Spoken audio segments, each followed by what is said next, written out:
the moral power of the schoolmaster is more economical and an effectual instrument for governing the people than the bayonet. So basically what we're saying in short, subjugation by education.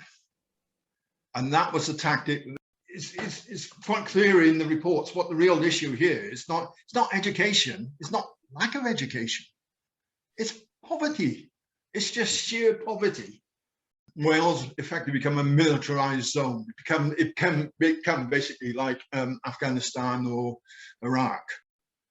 They do what all lawyers do when you can't win on the facts. You attack the integrity and the character of the other side. You take out all of the reams of stats and figures and things like that, you're actually left with about 60 pages of attack. And most of that attack is focused on Welsh women. They liken them to, animals, so you care for much of your children as a cow would for its calf. They'd already decided, we are going to euthanize Welsh, the Welsh language, and we're going to dress it up as a benevolent act by disguising it as education.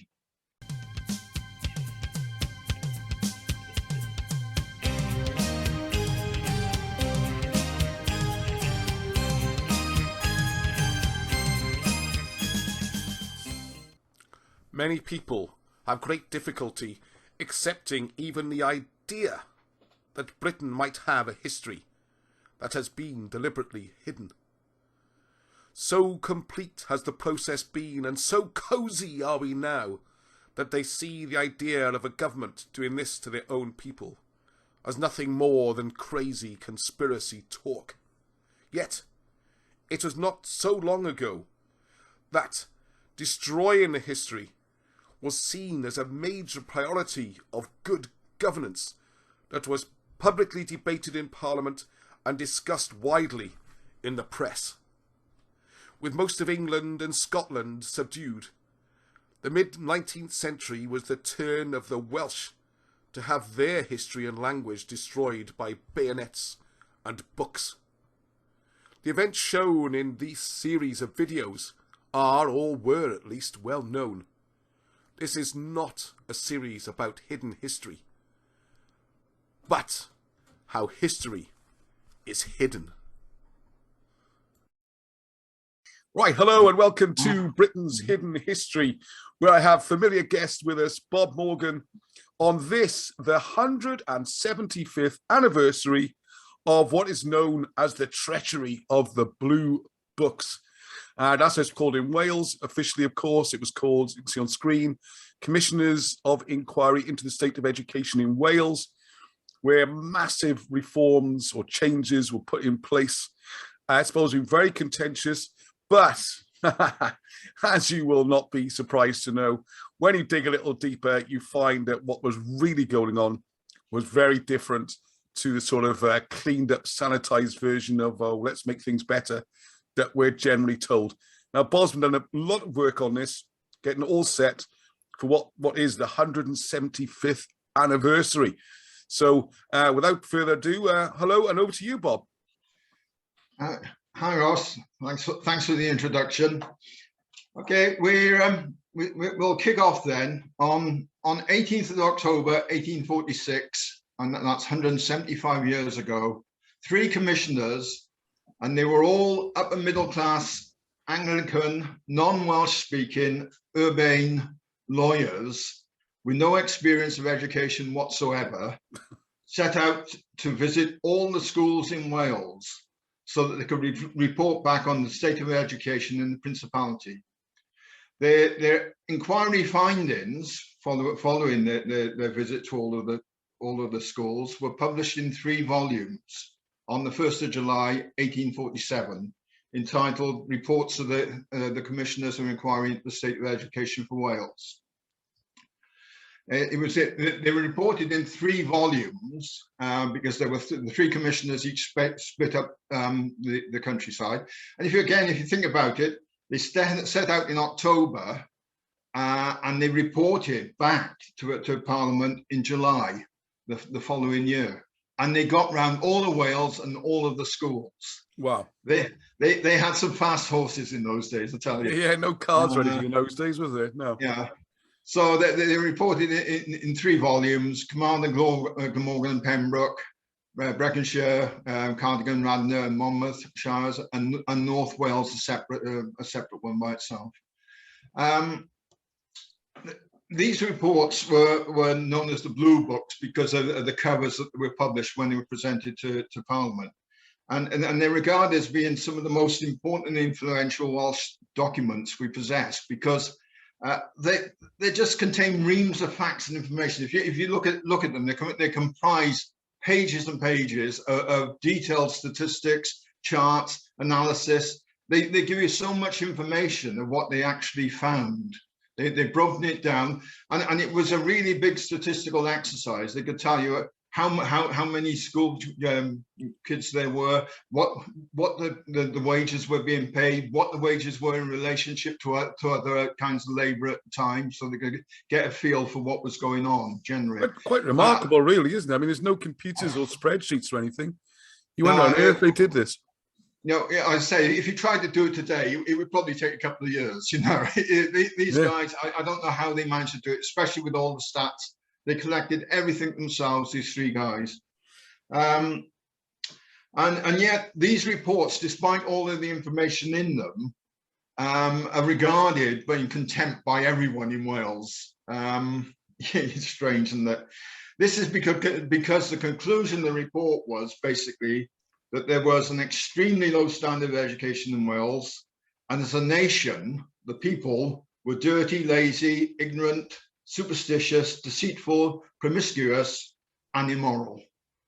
And when you look at all these stats they got, and you say, well, hang on a minute, how did they get all of that out of these stats?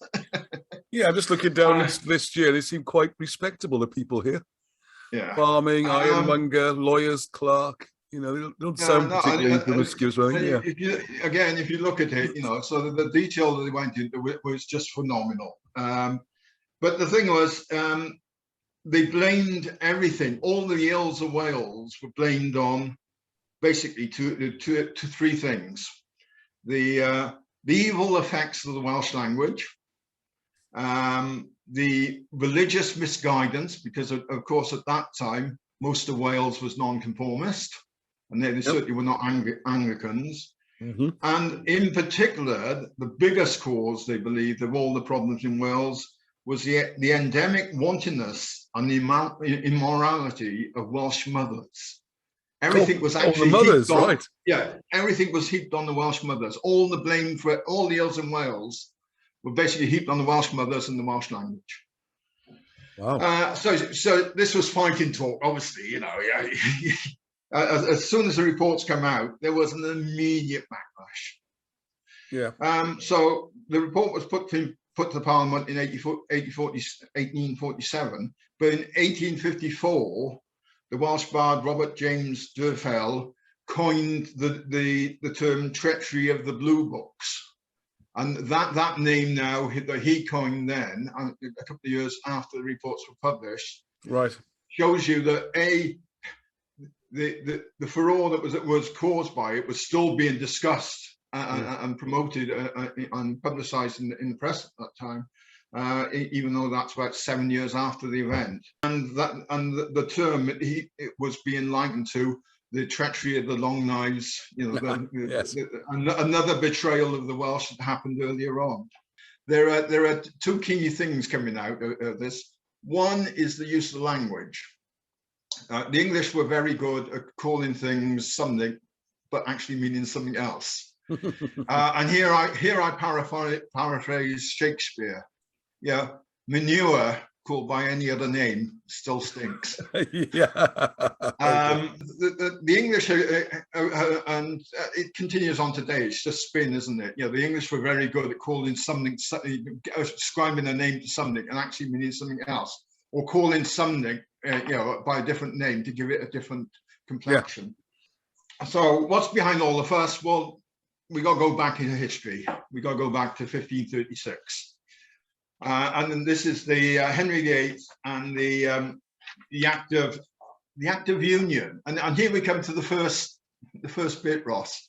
The Act of Union back in 1536 wasn't called the Act of Union. Yeah, annexation, was it? Or what is it called? It was called the Act of Annexation. Now, to me, as a Welsh lad, annexation is, oh, hang on a minute, you're taking something from me. You're actually, taking something of mine and making it yours. Whereas union means I'm joining you. Yes, we come together. Yeah. So this is where the use of language starts coming into big time. The Act of Union 1536, which everyone refers to it today as, was originally called the Act of Annexation. I still call it that, yes. In order to sell it, they've obviously had to change the name. This act ensured that the whole of Wales come under the authority of the Tudor monarch, Henry. New courts were set up, new counties created, and the first time each county could return a member of parliament. So what did the Act of Union do for us? It's a bit like what did the Romans do for us in Monty Python. So you can look at on the left-hand side is Wales before the Act of Union. And the interesting thing for me there is just look at the size of the original Principality of Wales. It's, which is the brown colour, the light brown coloured. Come on, red here. Anglesey, they're sort of Clean Peninsula and then down the west coast. Yeah. I noticed on the right-hand map, after the Act of Union, we have got our 13 counties, which ties in, but that's another story. Even today, because the Principality doesn't really exist anymore as such, the Principality of Wales is just that part of Wales. When you look at what's strange about that, I think, is that Glamorganshire was owned by the Crown, wasn't part of the Principality of Wales. Okay. One of the things I will be doing now, I want to now go back and look at how did the Crown get the bits of land already there, and why is the Principality of Wales so small at that point in time? What you get from that is the 13 counties of Wales that we know and love so well. But there was a big catch with all of this. I mean, apart from the fact that the Welsh were conned, it wasn't a union; it was annexation. But in order to obtain the privilege of sending a member to Parliament for each of these counties, there has to be a quid pro quo, of course. And basically what the Welsh lads did at that point in time was we're exchanging our Welsh language in return for 13 seats at the big table in Westminster. The language had to go in order to get the representation in the Parliament. Along with that, then, new courts were set up, but they were in English. Everything had then all so formal dealings with anyone had to be done in English. And the big thing is anyone who spoke Welsh was prohibited from holding office or even being paid for public office in Wales, which is then how they got the stranglehold on our history. Right. Yeah. Yeah. So you can see you can already see the wheels are moving here. Then we got to leap forward to the late 1700s, early 1800s, into the due to the wars in Europe, etc. It was the great English staycation. The English upper classes couldn't go on the grand tour anymore because of all the wars in Europe, so they had to do staycations, and it turned into these tours, romantic era tours around Wales, Scotland, and Ireland. And at that point, then those three countries then become regarded as, they become, if you like, in some sense fashionable. But the people who are going there they were regarded as being backwards, superstitious, mysterious, and all of this kind of things. And there was the primitives live, this primitive aura being built up around them.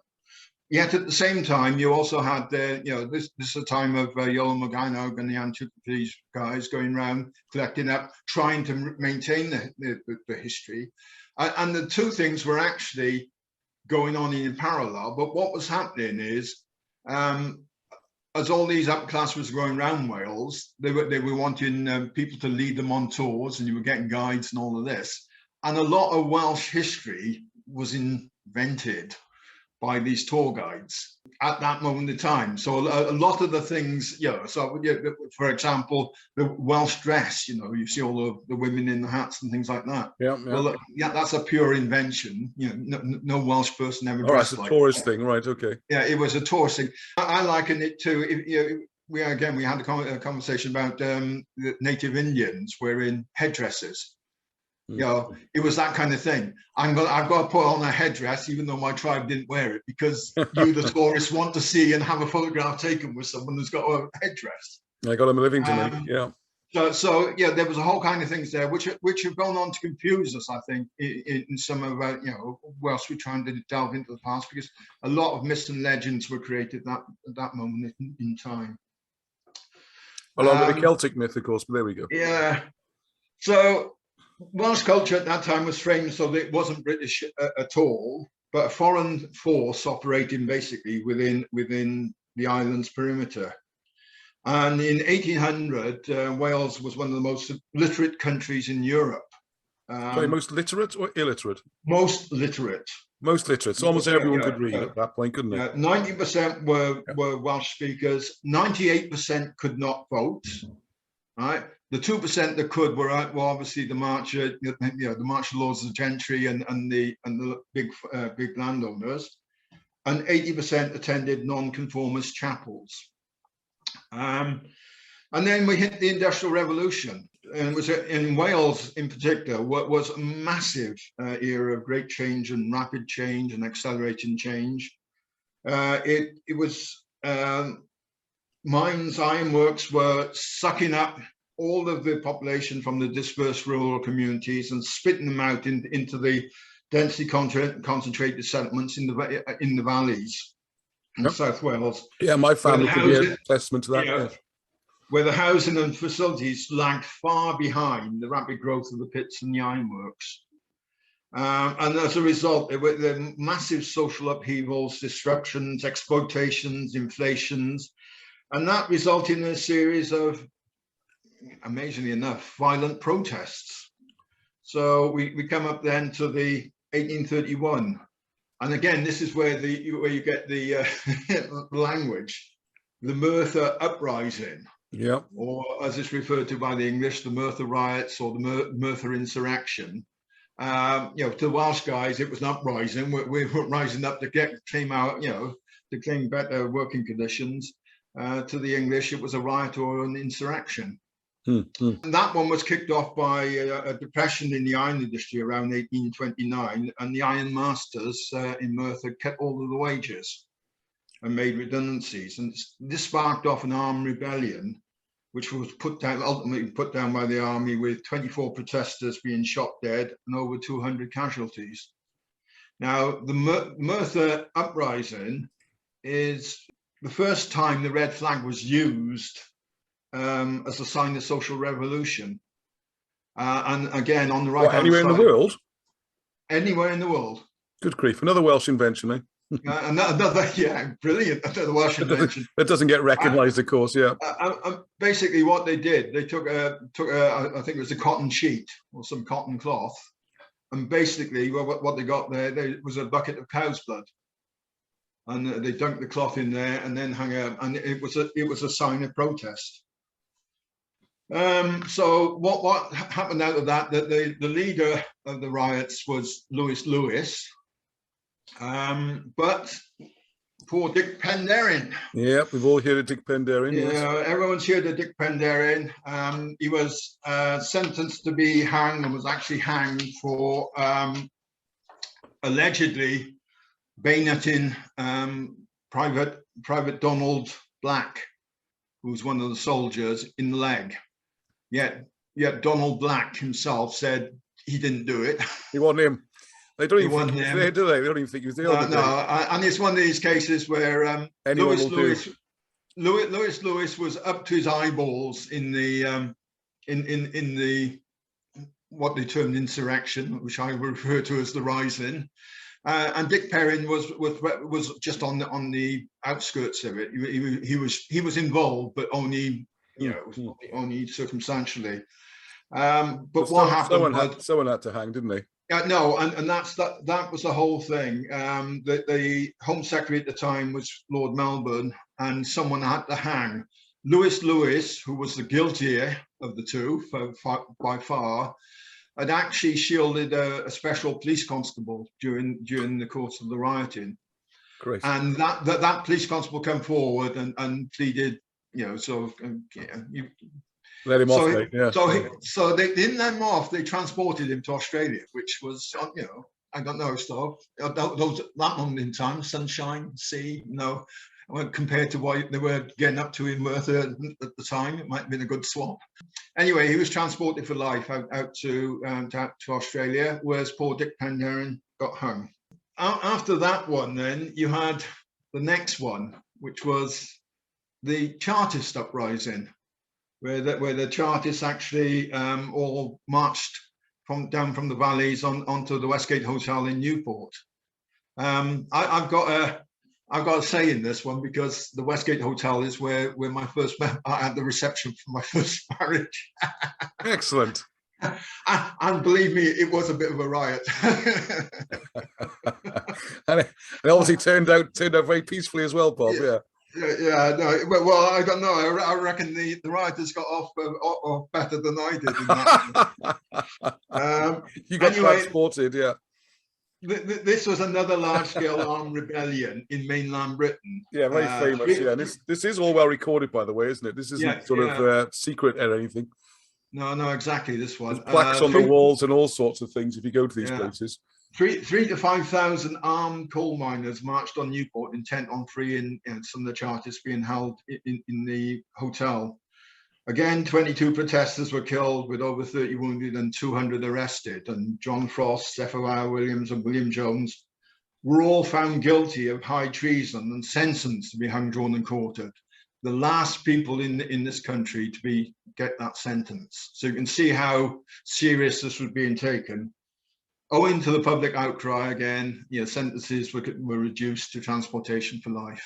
But there you are. That's the mosaic in the underpass at Newport. Yeah, it's pretty good.